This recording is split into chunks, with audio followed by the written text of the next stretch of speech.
The past haunts us all. Whether it be a person, place, or thing, we are reluctant to let go. We call to the dead out of desperation and intrigue, searching for answers about what lies behind the shadows. We are paranormal researchers. We are Necromancers.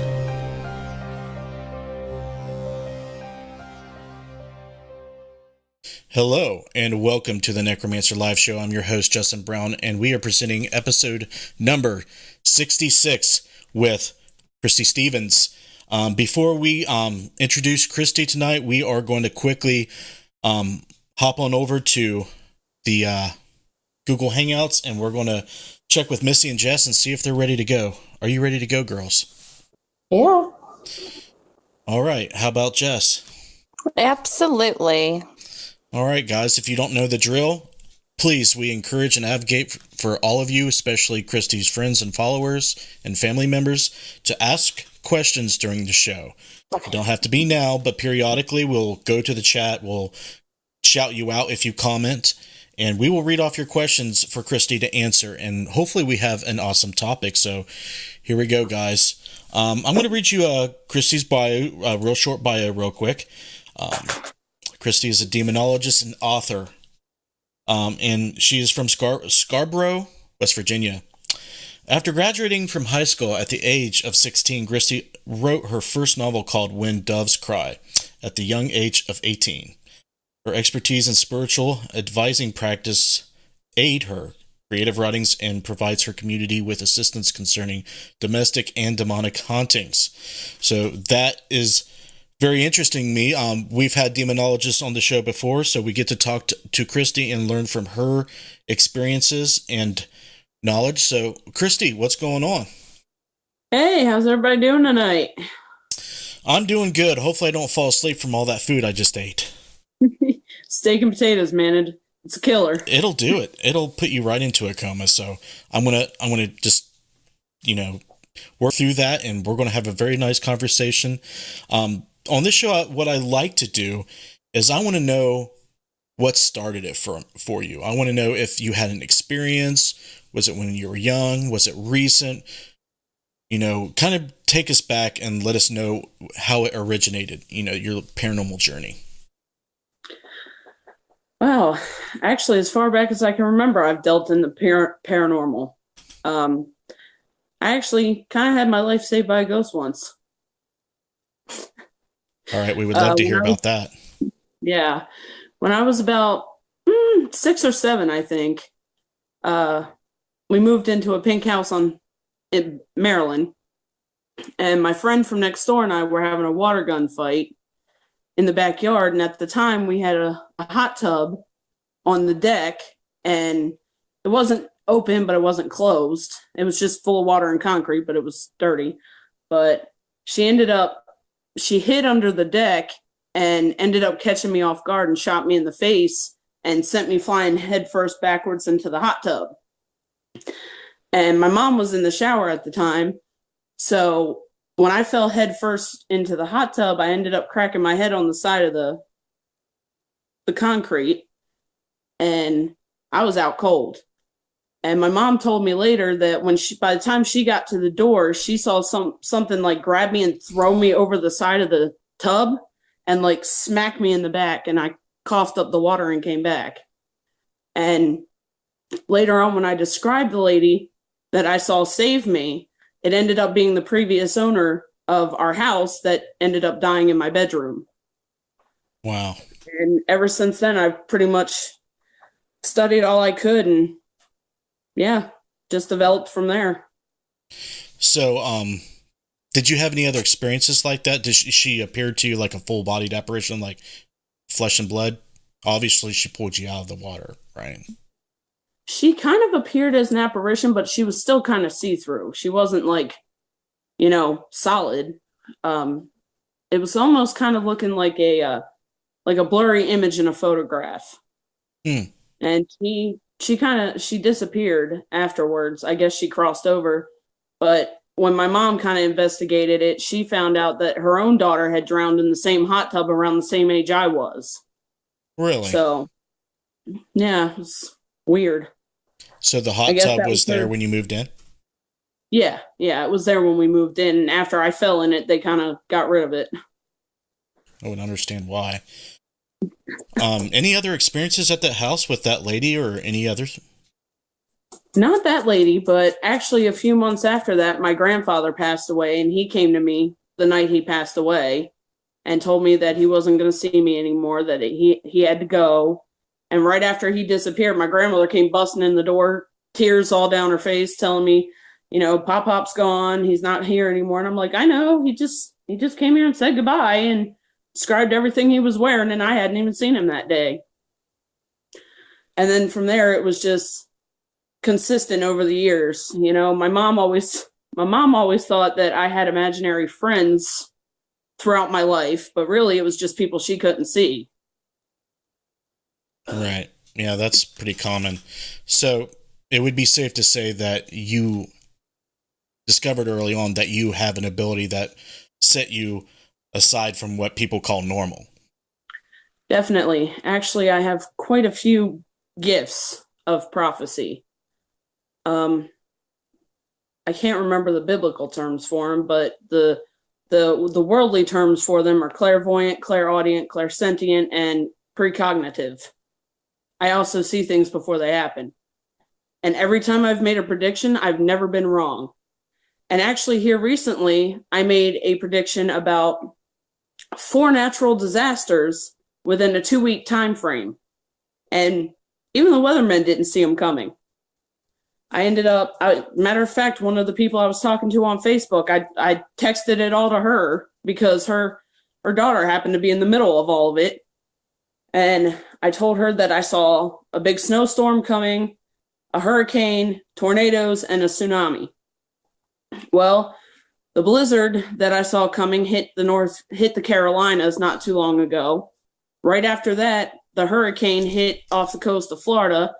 The tornadoes touched down in Florida, and the tsunami hit Thailand. Wow. So did you kind of know where it was going to happen, or you just seen the natural disaster without knowing the location? I didn't actually have like a specific pinpoint. I kept telling my friend, I was like, I have a feeling that it's right where your people are going. It's right where your people are going. And they were going on a cruise, and they ended up having to skip the last island because it was too dangerous to get to. Even though the weather there was great, by the time they were getting there, they had to turn around and come back because they would have ended up right in the eye of the hurricane and had to dock in Florida where the tornadoes were. Wow, okay. So you actually hear spirit voices and spirits and dead people talk to you. How often does that happen? Daily. The minute they know you can see them or you can hear them, they never leave you alone until you figure out what they want. You could ask my husband how many times I wake up all hours of the night because I can't sleep. Like the movie Sixth Sense, for example, That's almost exactly how it is for me. So do you always see them, or do you sometimes just hear them? It depends on what they want me to know. Sometimes I just hear them, sometimes I just feel them, sometimes I just see them. And the way they convey their messages, it's kind of like trying to piece together a puzzle.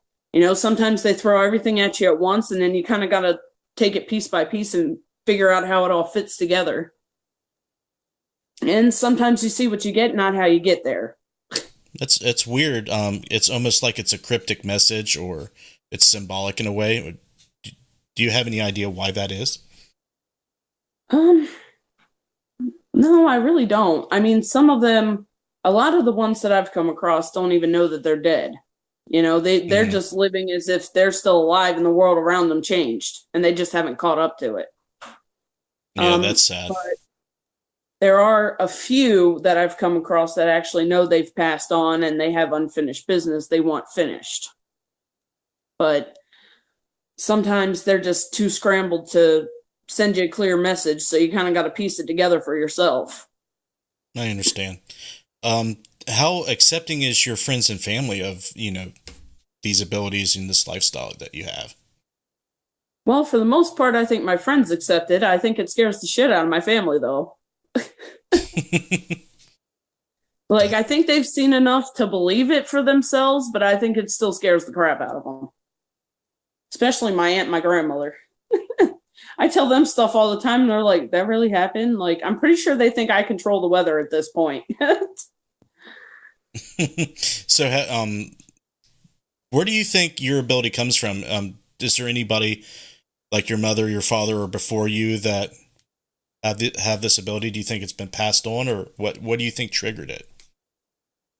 Honestly, I think that there are members of my family that had the same gifts. They just never developed them and never used them, and they kind of ran from them. But I know that my gifts are all God-given because I've never been wrong on anything. Anytime I've ever predicted something, it's always happened exactly how I said it. So they're definitely God-given abilities. They're not occultic. But if any of my previous family members had the same abilities, nobody ever came forward and said anything about it. Now, my aunt will say every now and then, she'll be like, I had a feeling this was going to happen. Or she'll tell me, I had a dream about that, and then it came true. So I think I get some of that from her, too. I think she has abilities herself. She's just afraid to admit it.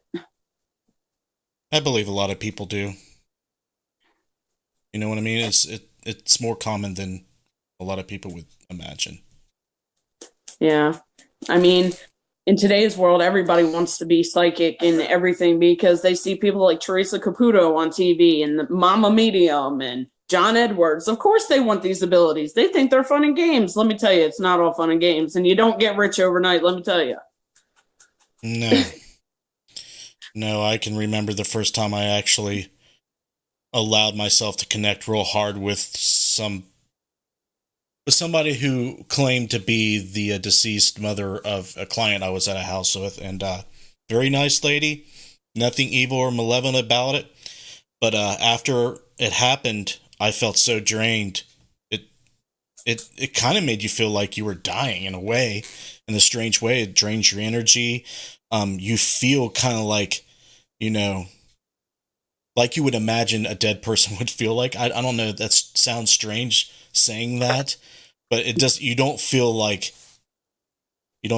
normal. That's for sure. So they really do. They do drain your energy, especially if they know you can see them. The more energy they take from you, the more they manifest themselves. But yeah, my mom used to tell me, she's like, I swear to God, you spend more time among the dead than you do the living. Well, now we know why. Yeah, sometimes it can become an obsession. And, you can get really interested and try to figure things out. I know I'm pretty obsessed. And it's an interesting journey. But we're going to go to the chat. We're going to do some shout-outs real quick. And we're going to see if we have any initial questions for you. All right, sounds good. So, Missy, would you like to go first? Sure, I guess. I have Derek Schreiner, I have Heather Elliott, I have Josh Bender, I have Sandy Griffith, I have Bill Davis, Matt Benton, Margarita Dozer. She said, "Hey, Kristy, I love you." Oh, that's my best friend. Melissa Aon, Emily and Aaron Klein, Jason Laser. Oh, Jason's on here. Hi, Jason. And I do have one question. Sandy asked, how do you tell a good spirit from a demon? Honestly, it's very easy. I feel it physically. When I come in contact with a human spirit, I don't really feel anything. But when I come in contact with the demonic, my entire forehead starts vibrating and I start getting physically ill. So it's very, very easy to tell what kind of spirit I'm dealing with within 5 seconds of meeting it. And I've never actually had a demon that was able to block my vision and pass itself off as a human, because I do have the gift of discernment as well. So they can't really hide from me. they can try, but it just doesn't work very well. That's definitely something to come in handy when you're trying to determine whether someone's dealing with that. That's for sure. That was the only question for Facebook right now, right? Yeah. Matt Benton also said he loves you, Justin. Unfortunately, I know. I love him too, though. It's mutual. Go ahead, Jess. Let us know. Okay, we have Scotty, Sam, Will, Kristy, Scrowling Wolf, Jen, and Val. And I have a couple questions. Sorry, I'm trying to multitask. Will wanted to know, he was asking this, and I wanted to know, has anyone heard of the Demon House in Gary, Indiana? Yes. I've actually watched a documentary on it. If I remember correctly, it was Zach Bagans who bought that house and had it torn down because of all the activity within it and how sick it made him. And he actually, his partners at the time, the husband ended up killing the wife because of that house. So after that, he had it torn down. Yeah, I've definitely heard of that one. It's almost one of those who hasn't heard of it. Right. Any other questions? Yes. I had a question. How do you protect yourself? Well, that's easy. First off, you got to have faith in the man upstairs because he is your only protection. And, the Bible says even the faith the size of a mustard seed is enough to cast out demons. But the more you grow with him, the less you have to be afraid of when it comes to demons. Because he's the ultimate. They can't overrule him no matter how hard they try. That's why even people like me can't be overruled by the demonic because I'm too godly. Well, I'm not godly myself, but, I was created in his image. So, really, read the Bible. Stay away from stupid things. Don't play with Ouija boards. Don't go looking for demons unless you know what you're doing. Definitely study the Bible. And go the godly route, not the occultic route. The more you go looking to develop abilities through occultic means, the more you're going to open doors. So really, just is that how you protect yourself from demonic attacks as well? That was Val's question. Yeah. The main thing is not to open the door. So stay away from like Ouija boards, meditation, anything that can open you up to whatever wants to come in. The seances, you don't want to do those. That's all TV stuff. You don't do that stuff in real life. That stuff, it doesn't make it go away. It makes it come towards you. So also, holy water doesn't work. You need holy oils. Holy water is not even biblical. That's Catholic. Definitely want the holy oils. You want, if you're moving house to house, you kind of want to have a member of the clergy bless your house. It's always good juju. And yeah, it's kind of similar to fighting vampires. Keep the cross on, have the faith, all that good stuff. Kristy said, do you experience headaches or anything before the feeling that you have when you're seeing something is about to happen? Only if it's demonic. If the typically when I see things, I'm meant to intervene. So there's a reason I'm seeing it. It's because I'm meant to change it or redirect it somehow. So if I'm seeing something, say natural disasters, if it's going against God's will, then I'm meant to intervene in it somehow. That's why he allows me to see it. So if the demonic are influencing anything I'm seeing, then I get major migraines. Even when I come in contact with them, I get major migraines. But if, someone comes to me and asks me, hey, am I ever going to get married? That stuff doesn't give me a headache. That's mostly psychology. That's not psychic. Okay. Val wants to know, are you a demonologist? Yes, I'm what you would term a religious demonologist because I practice through God and faith, not inner workings of man. Okay. I have a couple more. Scotty wanted to know. What's that? I said, oh, I feel like a real celebrity tonight. Scotty wanted to know, have you ever been attacked? Quite often, actually. Believe it or not, every time I intervene, I end up getting physically sick. The last time I intervened, I ended up with incapacitating vertigo. I've gotten horrible sinus infections. I've gotten pneumonia. I've gotten the flu, the stomach flu. Typically, anytime I intervene in the devil's affairs, I end up physically ill with some kind of ailment. So also, they wake me up at 3 o'clock in the morning and like to sit there and stare at me. So I get attacked pretty much on a daily basis, but I don't run from them. I just kind of laugh at them at this point. What about physically?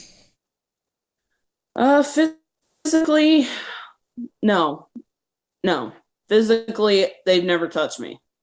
But I have had a few dreams where I've been called to someone, which is another ability I have. Sometimes when people are under attack, they'll call me to them without realizing it. And I kind of astrally project to them. And yeah, I've actually been in the middle of a battle and it felt like a dream to me, but the person that was awake could actually physically see me next to them. Like I just appeared out of nowhere. And I've had where the demonic have touched me and they've burned. So they don't typically touch me physically.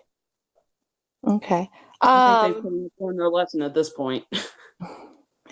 Do you use crystals? And if you do, which ones do you carry? I do not. You don't use crystals? Okay. That is more of an occultic thing. As far as that goes, you don't need any props other than a Bible. Okay, that was Jen's question. And I think that's it for right now. All right. Are we clear on Facebook? Sandy did have a follow-up question to her question. She wanted to know, can a regular person tell the difference between a good spirit and a demon?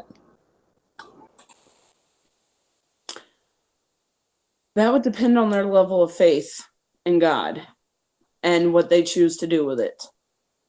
A normal person that has no faith is an all-you-can-eat buffet for the demonic.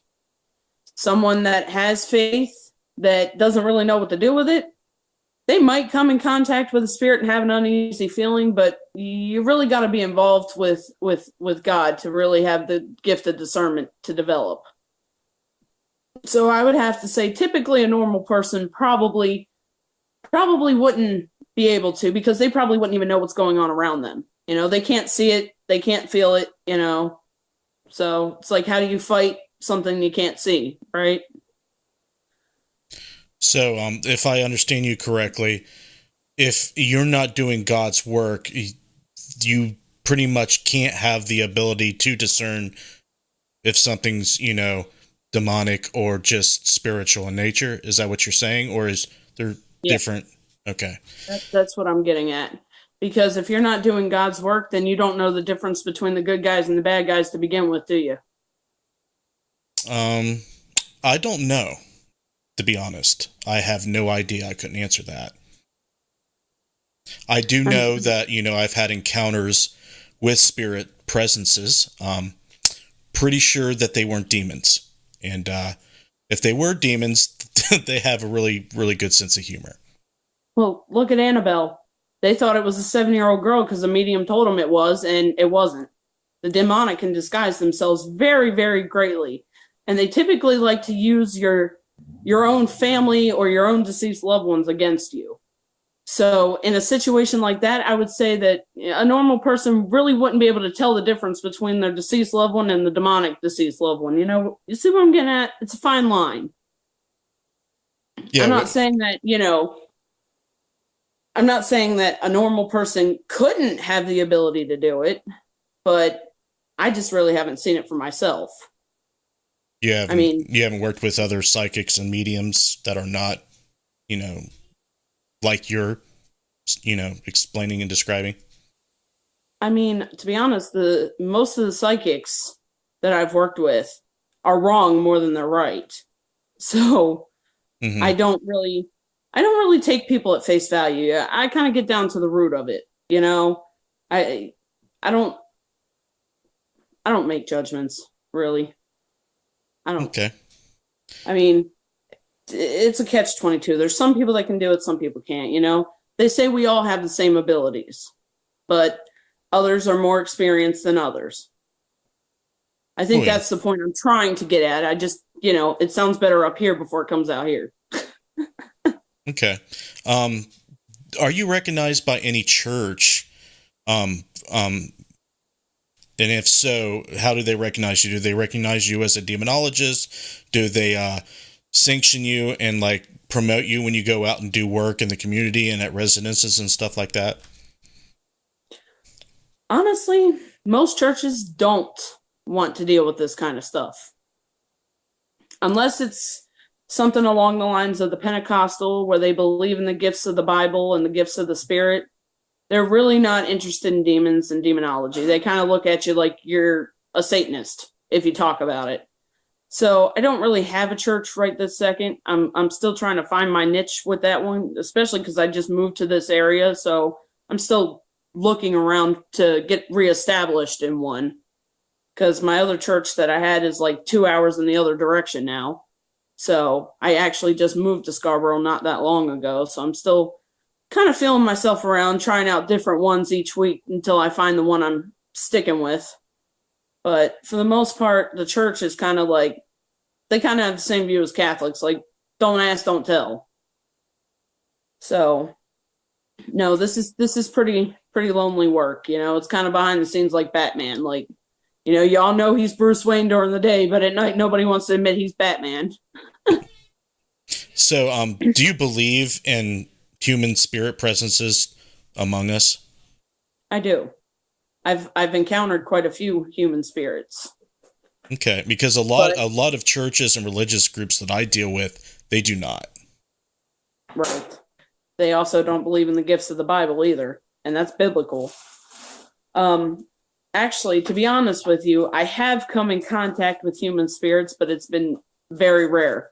I come in contact with the demonic more than I do the humans. Really? What do you think that is? Unfortunately, it's because of my gifts. It kind of makes me an open portal for whatever wants to come in. You know? It's kind of a catch-22. You know, if you shut it off, then you can't help anybody. And if you don't shut it off, then you're opening yourself up for attack and whatever wants to come in. But that's where the gift of discernment comes in handy. You know, you know immediately what you're dealing with. And humans and demons are very easy to tell apart because they have two separate means of haunting. You know, humans haunt places, not people. You know, they don't travel with you. Demonics, they don't care where you go. You can go 5,000 miles away and they're still going to follow you. They can teleport. I've actually worked cases where I've had human spirits and they do little odds and ends, you know. They'll maybe give you a scent of flowers or leave dimes on the floor like my great grandmother does. She like every time I find random dimes, I know it's her. But the demonic, they'll start off little, like moving your car keys out of place, making you think you put it there when you really know you didn't. And then it gets bigger. You know, you're finding refrigerators in your attic and it's raining hail on just your house or things like that. You know, you can definitely tell just by the way the haunting starts. You know, if you're dealing with a human, typically you're not going to wake up at 3 a.m. And typically if you're dealing with a human, they don't intentionally mean to scare you. Now, there's some things they might do that will scare you. You know, they might say if they were a worker and they were buried underneath a house they were working on, they might give you the sensation that you're being suffocated because that's the last thing they felt when they died. But the demonic is actually going to make you feel like you're being choked to death and they ain't going to let go. Interesting. So, I'm curious on your opinion on why human spirits remain after death. I know there's a lot of ways you can interpret life after death biblically.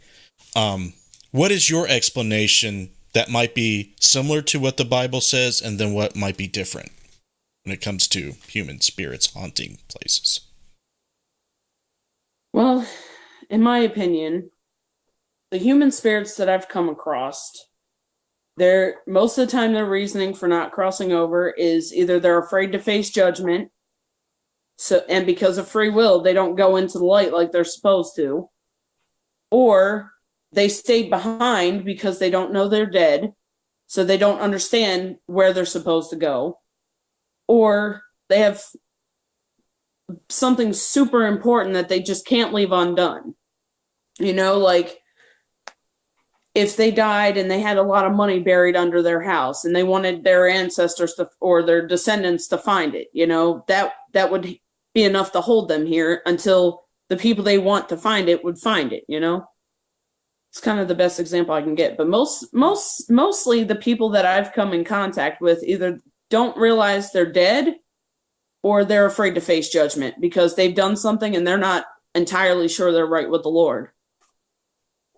Right. Because they die and they find out he's real and then they run.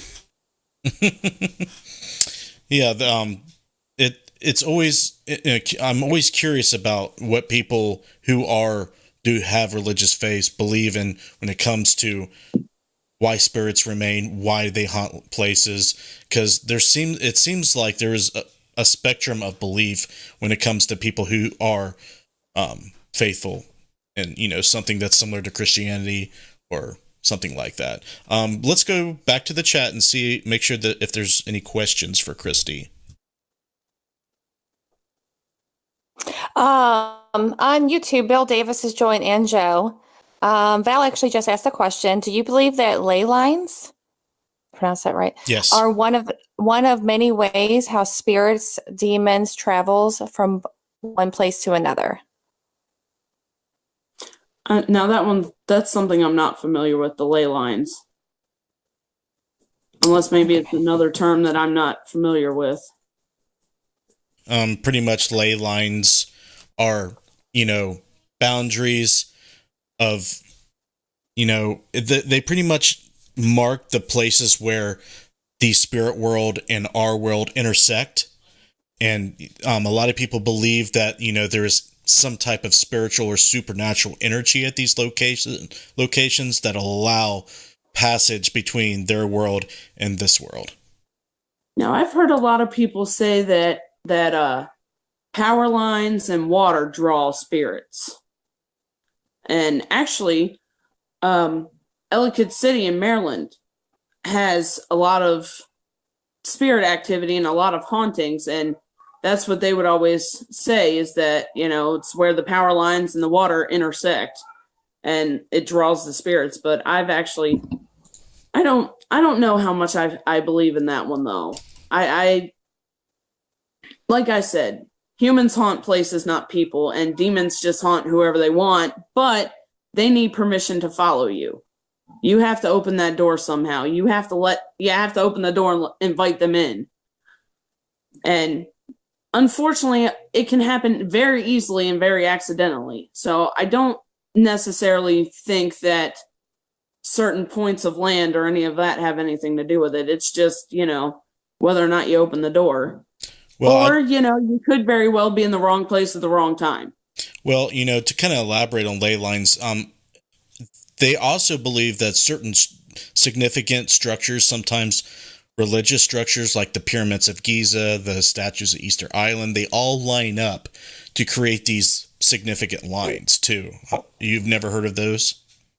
I have not. Oh, that's a new one. Yeah, if that interests you, you might want to look into it because there's a lot of research and belief behind that. I'm definitely going to have to look into that now. Any other questions? Yeah, what has been your biggest like oh shit like moment? Has there ever been a time that you've been afraid or scared or not knowing what to do? Honestly, no. Not really, you know? Once you have him on your side, what do you have to be afraid of? You know? I know a lot of people say that, you know, even Christians can be possessed, but it's not true. If you have Christ in your heart, there ain't no room for anybody else. So if you have him, you ain't got no reason to be afraid of the other side. That's why people like us can fight it. Okay. And do you go on investigations and stuff? I have, but it's kind of had a hard time finding a group that I really fit in with, you know? I've just kind of been a loner, and I did private investigations with a group called Inspired Ghost Tracking, but I didn't really get along with the leader of it, so that kind of ended quick. And I've mostly kind of just focused on doing my own thing in private investigations. So I will say, actually, I've just had 2 investigations here recently. One was actually in Fairmont, and one was in Illinois. Oh, wow. And actually, I didn't have to go to Illinois. Got to solve that problem from home. But yeah, I do mostly private investigations, but I'm not opposed to doing public investigations. I just haven't had much opportunity to do them because the most investigating you get around here is Steve up in Moundsville, and he's about 3 hours away from us, so I don't get to see him too often. Yeah. No, we know Steve. Actually, I think he's the one that kind of introduced me to you guys, him and David Gear. I think he was the one that put me in contact with Justin. Okay. I think that's all I see on YouTube right now. Okay. Anybody on Facebook? Yeah, I have a couple. Heather Elliott asked, what qualifies them as demons? Could they be negative or angry spirits instead? You can definitely tell the difference between a negative human spirit and a negative demonic spirit. You can tell by the kind of chaos they cause. You know, negative human spirits, they just kind of ruin your day, where the demonic are always out to kid you. And, you know, a negative human spirit might break your shower head in the bathroom, where the demonic's going to make it rain so bad you almost run off the road, you know? There's a huge difference between the two. So yeah, I've never really come across any spirits that made me question or second guess what they were. Okay, and then I have one more. Derek Schreiner asks, so if you're not engaged in faith and religion, then you can't have any abilities to detect evil spirits, and you can't investigate the possibility that they're there? You can have the gifts. They just, I don't know how far you're going to get with them if you don't have the faith to go with it, because without the faith, the demons are going to walk all over you, and they really will scare you because you got nothing protecting you. So, I mean, I had these abilities before I found God, but it was very lonely, very miserable, and I was constantly sick. I was constantly hurt.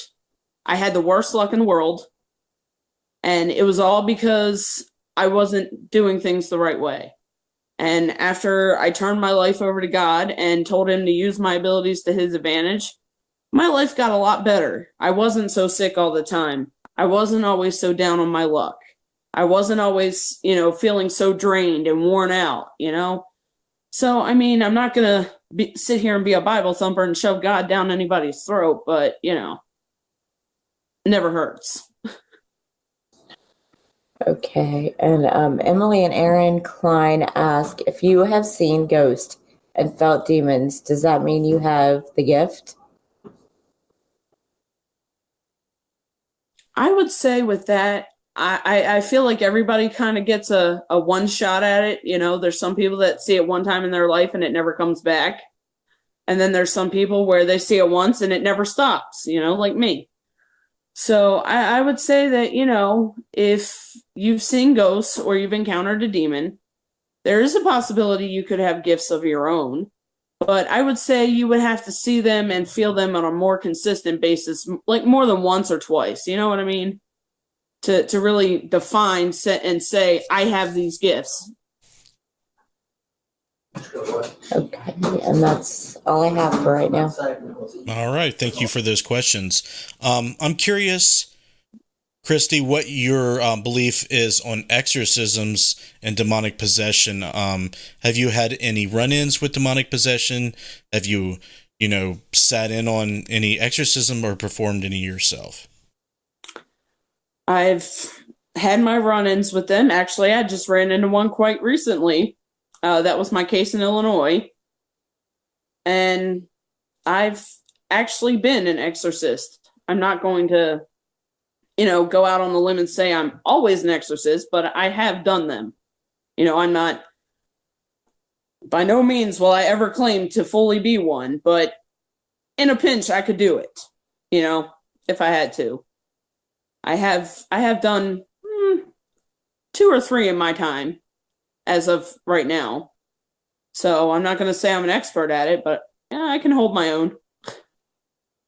So you made the claim before that most people who do become infested with demonic energies or become fully possessed, their faith in God isn't strong enough. And I actually have researched a lot, and mostly all exorcism or possession cases deal with people who are extremely religious. Would you care to reflect on that? Well, everybody, I'm sure at this point knows the case of Annalise Michelle, who you guys would probably know better as the Exorcism of Emily Rose movie. Right. She was extremely religious. Wrong religion. Still extremely religious. But there are... Okay, God allows everything to happen for a purpose. Even demonic possession.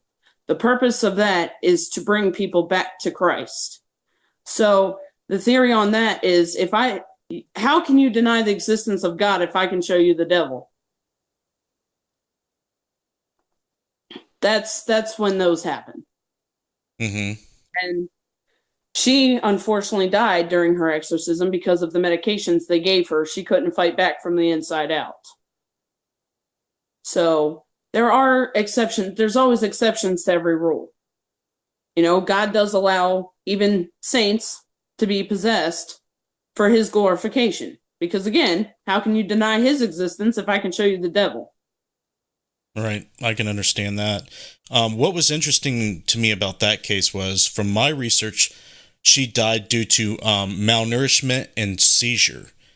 And the Roman Catholic priests and the people performing the exorcist were actually tried and found guilty of negligence in that case.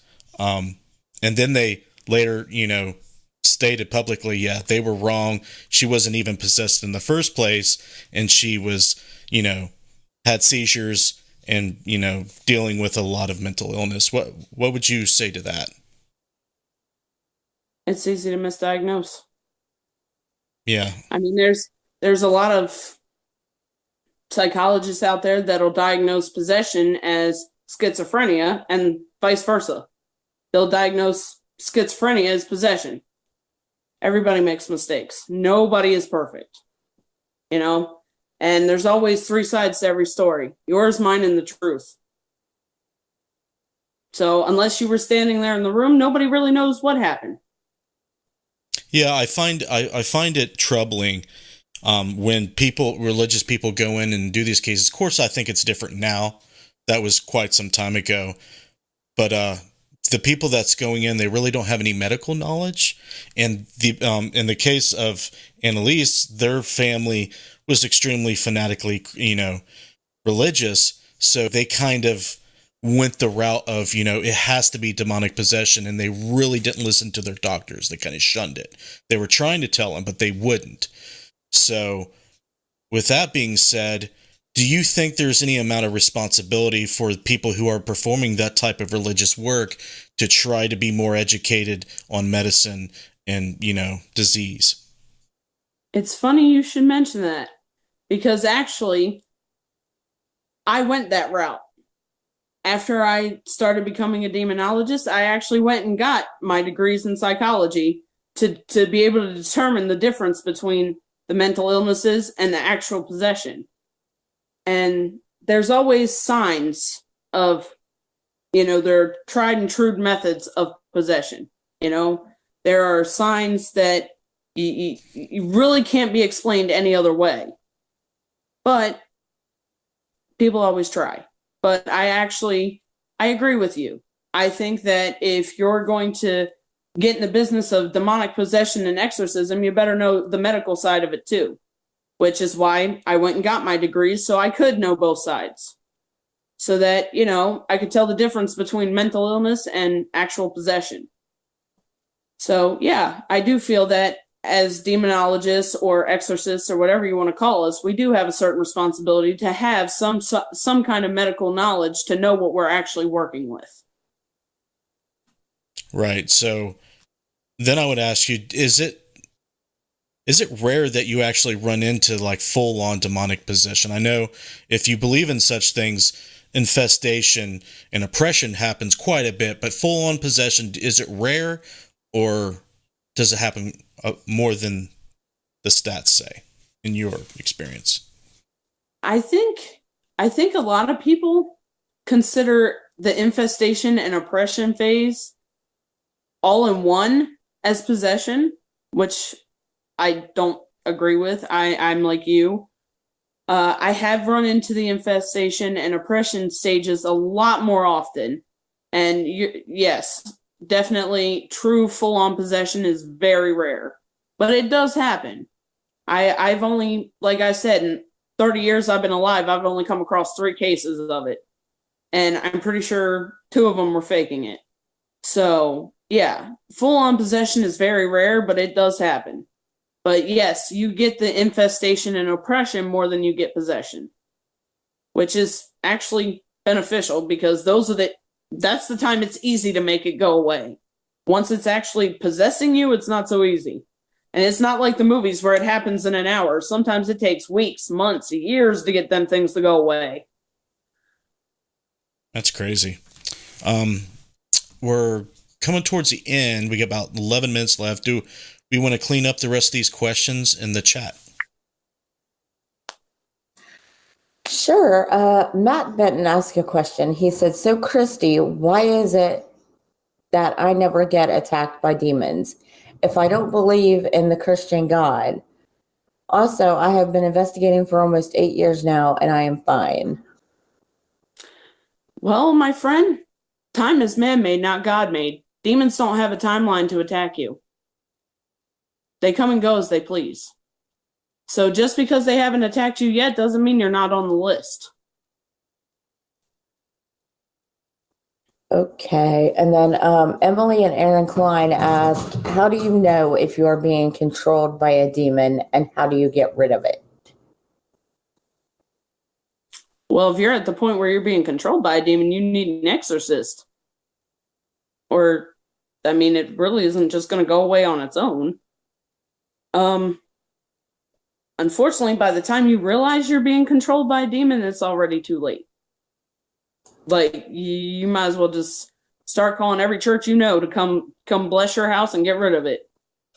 But, yeah, I would say the signs are, you feel drained a lot. It really almost mimics mental health. It mimics depression, bipolar, schizophrenia. It's kind of all that rolled into one.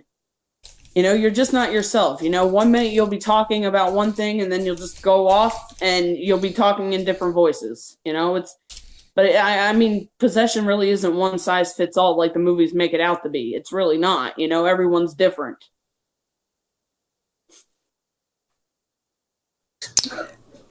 Okay, Justin, there is one more question, but I don't know how to say the last word of the question. So I guess I'll just spell it out for her. Margarita asked, she said, Kristy, a coworker of mine asked if you have ever studied the GOETIA. No, I have not. I've actually never heard of it either, but we can Google it real quick. Okay. Yeah, I haven't heard of that. And then Emily asked, what about if you are being followed rather than attacked? If you're being followed, then you're either in the infestation phase or you're in the oppression stage. And either way, it's got to go. Because if it gets past stage number 2, you're in big trouble. Okay. There is a certain category of demons. This category that the GOETIA indicates that they're not folkloric. It doesn't look like it involves Baal, Alisur, Asmodeus, Astaroth, all those demons. They're not folkloric. I don't think they're folkloric. So they're a certain category of demons. I don't know if this is the one. Here, let me look into it more. Since you're a demonologist, you definitely want to know this stuff. We'll bring it up. I did read the last book I read about demons was called Satanism and Demonology, and it talked about the 72 demons of Solomon, but I've never heard of that category. Yeah, me neither. Unless maybe we've heard it under different names. Because it seems like everything has more than one name. It's a certain list of demons, is what Wikipedia is saying. The demons' names given below are taken from the Ars Goetia, I'm going to say, which differs in terms of number and ranking from the pseudo-monarchical, Daemoum, of John Ware. As a result of multiple translations, there are multiple spellings of some of the names explained in more detail in the articles concerning the soul demon, which appears in the pseudo-marchia D word, but not in the Ars Goetia and the Proflus. So, yeah, it's a certain list of demons that, the few that I've named are under that list. I mean, definitely some of the names on that list are familiar. Mm-hmm. I've gone up against a couple of those. How did that turn out for you? I'm here, so obviously I won. I would like to add, a lot of people, they either believe in demons or they don't. But there's a lot of pop culture that kind of controls the idea of how they think demons are. And a lot of times I think that's false. When I read about the demons before they fell, they were angels. And a lot of them just didn't want to serve man, especially Lucifer. So a lot of them are very similar to us and to other angels, except they're leaders, not followers. That's the main difference. So when someone says, you're being possessed, you're being oppressed, it's almost like Hollywood is doing it to them. I find it fascinating that people don't understand that if the demonic is real, it doesn't have to be some horrible attack on you. It could be just them just turning you away from God or trying to get you to not, follow in the footsteps of Jesus and, do the Christian thing. And I think that's primarily what they do. It's not like the Hollywood attack. What would you say to that? I agree with you on that. I think Hollywood has a way of either glorifying or condemning. And I think a lot of times, people that are anti-God think that they're cool and, Satan's the fun one and it's going to be one giant party in hell. And, then there's the Christians that are like, oh, you're going to burn in the lake of fire for eternity. So I think Hollywood gives you unrealistic ideas of demons. I mean, I'm not going to say that every demon I've ever come across was like the beautifulest thing I've ever seen in my life, because they're really not. Some of them are actually ugly and scary, but, like Satan himself usually appears in the form of a very beautiful angel. He very rarely is ugly like they make him out to be. He's definitely not the little red man with horns and a pitchfork following you around. But I also agree with what you said about, they could just turn you away from God. Through my experiences, I've come to realize that if you're not a believer in God, they really don't have much work to do to you. So they really have no need to possess you or scare you because you're already on your way to them anyway, right? So the scary attacks are left for the people like me, the Bible thumpers. So we're the ones they want to scare the crap out of, not the ones that don't believe. Because the ones that don't believe, he already owns anyway, right? According to the Bible. See, now, Kristy, now we're talking about the front lines. Okay, that would explain why a lot of priests molest children. I mean, why in the hell would they do that? They're on the front lines. They're the ones that are going to be tempted the most. They're the ones that are going to be attacked the most. Y'all know that priests and nuns aren't actually biblical, right? Catholicism is not even biblical. Well, it depends on your opinions and definition of what biblical is. They would say that they're biblical. Of course they would, but they're not. Why would you say no? Where does it say priests and nuns in the Bible? It mentions priests. I don't know about nuns. I can't remember about nuns, but it does mention priests. I mean, to each their own, I guess. Everybody has their own spin on religion, I guess. Mm-hmm. But there is a lot of spins. But one could argue if they were so strong in their faith, then they wouldn't have been tempted by Satan in the first place. That's my theory on it. So those people that do that stuff, they were never of God. They just were wolves in sheep's clothing, is what they were. Which is unfortunate. It happens to too many people. I understand. All right, Kristy. Well, we've reached the end. We've made it. Is there anything that you would like to plug or promote? Would you like to know, let the viewers know how to follow you and how to maybe check out your book or anything like that? Definitely. I definitely want to get some sales out of this. No, I'm just kidding. Yeah. So my book is paranormal fiction. It's When Doves Cry is the first of four in the series. If you are interested in reading the description, you can find my author page under my name, author Kristy Stevens. Check out the book that way, or you could go to my website, www.klstevens.com. And as far as anybody that wants to follow me on the spiritual side, you can look me up on Facebook. I think Justin had a link to it, but it's www.facebook.com/spiritualadvisor88. And feel free to hit me up. I'm always around. I don't mind answering questions if anybody cares to talk to me. Awesome. Well, Kristy, thanks for joining us. I'm sorry I didn't get back to you a little sooner. I actually wrote down on my calendar Kristy Matthews, and I'm looking through all my messages and emails, and I couldn't find a Kristy Matthews. I forgot to look on Hangouts. That's how I got that. I actually changed my name on Hangouts, but I think when I made my accounts, I wasn't married at the time, and Matthews is my maiden name. Well, I am glad that you messaged me and that we got to sit and, have this talk tonight. So I appreciate you coming on. Thank you very much for allowing me to interview, and hopefully we'll talk again soon. Maybe I'm always around. Maybe Paranormal Quest will have another Paracon and you will be at it, and we'll be there too. We can meet up. Definitely. I'm definitely trying to go this year.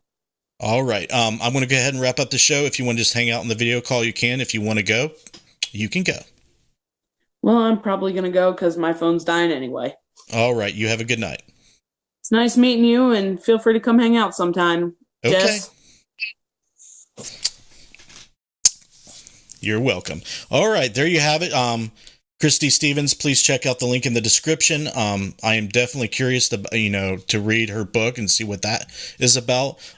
Check out the links in the descriptions to follow what she's going to be doing in the year of 2019. Thanks for joining us again tonight, guys. I'm sorry. I was going to try to do a data review, but then she messaged me, so I wanted to have this show. We'll do the data review on Saturday at 8 p.m., so that should be awesome. Hopefully we'll have Derek and Josh, who are very busy and work all the time, with us because they are involved in that investigation. It would be cool to see them react to the data and for us to all have a discussion. So hopefully that happens. And that'll be Saturday at 8 p.m. Eastern. So we can talk about how you should go to interfacedeath.net, subscribe to the mailing list. We can talk about how you should go to Deadlight LLC and give Josh Bender 5,000 orders of Deadlights because he doesn't think he has enough. We can talk about following us on Twitter and Instagram at Interface Death on Twitter and Instagram, Facebook, and all social media platforms across the board. I definitely want you to, focus on these links that I mentioned. So if you see them there, make sure you write them down. If you don't know them, memorize them. them forever be engraved in your brain. And that will let you know all the updates for the shows, the investigations, and everything. And I promise, guys, I am working diligently on the edited material for the Portals of the Past, the remaining episodes. I'm waiting on interviews from Josh Bender. He lives in West Virginia. I'm in Ohio. So hopefully that happens soon. I should have stuff out on the Monroe House this month sometime. And hopefully Thornhaven Manor in Randolph County will be in the following months. I'm editing Man vs. Paranormal with Matt Bitton. So that's going to be happening the first quarter. So guys, just bear with me. I'm trying to pump out the content. Patreon. If you're new to this show, you like this show, you like our paranormal work after you checked out our website and you checked out everything, there is the way to make sure that the content stays here, progresses, and gets better and better. I want to switch from Google Hangouts to Zoom. That will be a new goal on Patreon that I'm going to post. Clay Borman, RJ Murphy, Casey Schreiner, Jessica Bias, Scotty Fox, Sherry Brett, Bill Davis, Joe Vitale, Heather Elliott, and General Rogue. I hope I pronounced that right. They are all making sure this content is free and available and growing each and every time we do it. So thank you to them. Without their, financial contributions, this content would not be possible. Thank you very much for that. And there's where I'm going to leave it. Please check out patreon.com. If you're new to the show, please stick around and watch some of the video promotions. We work very hard on them and you may enjoy them. And hopefully we'll see you on the live data review this Saturday. And don't forget to, I think I'm going to go ahead and do a soapbox on Tuesday because that ends at 9 p.m. and I won't be on the edge of the rabbit hole with Mike Ricksecker until 9:30. So there should be a My Paranormal Soapbox on Tuesday and Necromancer next Wednesday. Thanks, guys. We'll see you next time.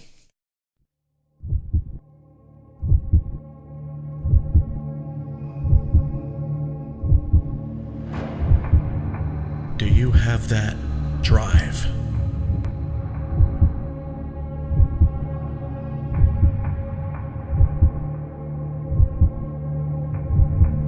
That morbid curiosity to explore the darkness?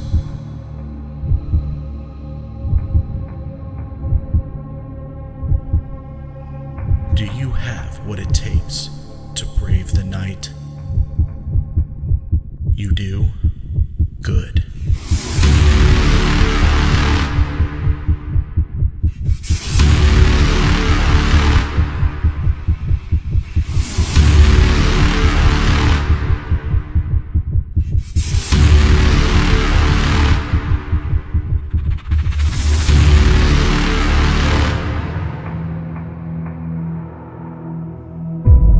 Deadlight.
fuck, dude?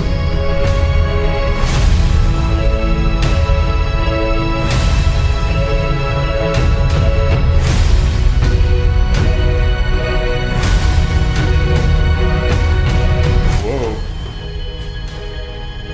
That's weird. You didn't do anything, right? No, I just turned. Justin too close. No. He opened that door and it went off. Yeah, exactly. Did you just run out of there?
What was that? I don't know. I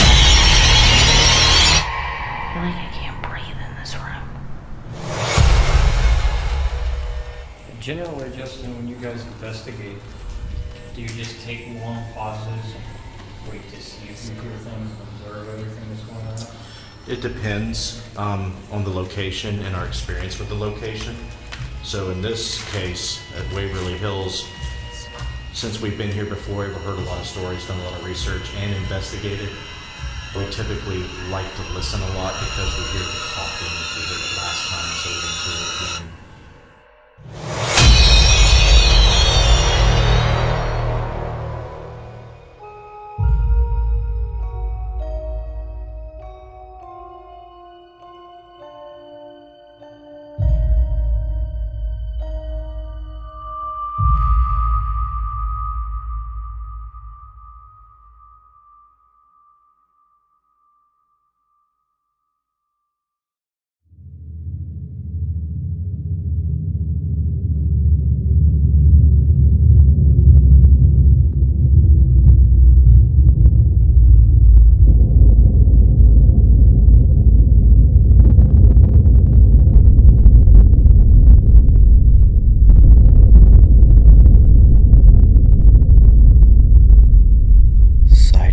Of prolonged isolation, paranoia,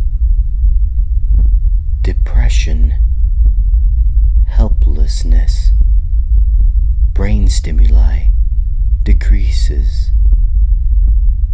Now, what happens when you put a man isolated in 3 paranormal infested buildings for 3 nights in each location, all by himself? No one to help me.